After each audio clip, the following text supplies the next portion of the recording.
Hola a todos, es un gusto poder saludarles nuevamente. Hoy vamos a estudiar las figuras literarias y en esta clase aprenderemos tres de ellas.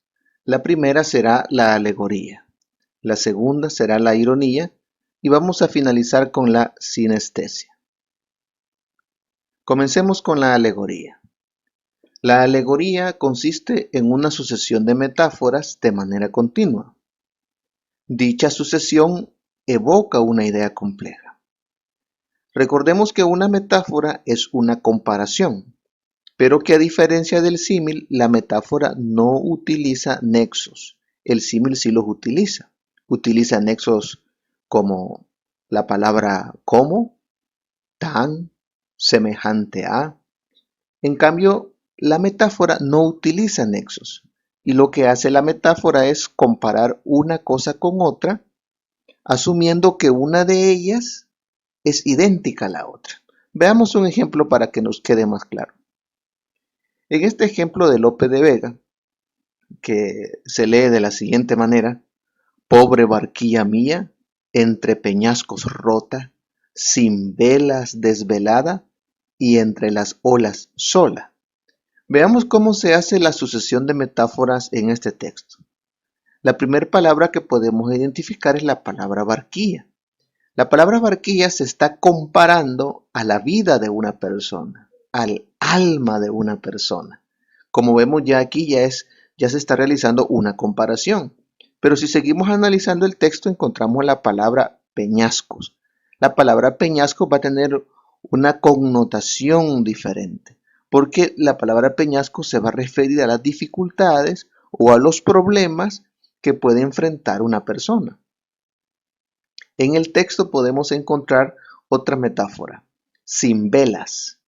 Esto hace referencia a la falta de protección que tiene una barquilla sin sus velas. Usted sabe que una barca necesita obviamente de sus velas para poder guiarse en el mar. De lo contrario quedaría expensa de la fuerza del mar y del viento. Entonces las velas hacen referencia a que si no las tiene, queda desprotegida. Tenemos también otra expresión: entre las olas solas. En este caso, las olas se refiere a los desafíos y a los peligros. Como podemos ver entonces, aquí tenemos cuatro palabras: barquilla, peñascos, velas, olas, y todas ellas son metáforas diferentes que están ordenadas de tal forma que a eso le vamos a llamar una alegoría. La siguiente figura es la ironía. La ironía consiste en dar a entender lo contrario de lo que se dice. Suele utilizarse en un tono burlesco. Por eso a veces también se confunde con el sarcasmo. Analicemos un ejemplo. ¡Qué bonito su peinado! Bueno, esa es la expresión que nosotros utilizamos a veces, pero queriendo dar a entender lo contrario. En realidad, muchas veces la persona se encuentra despeinada.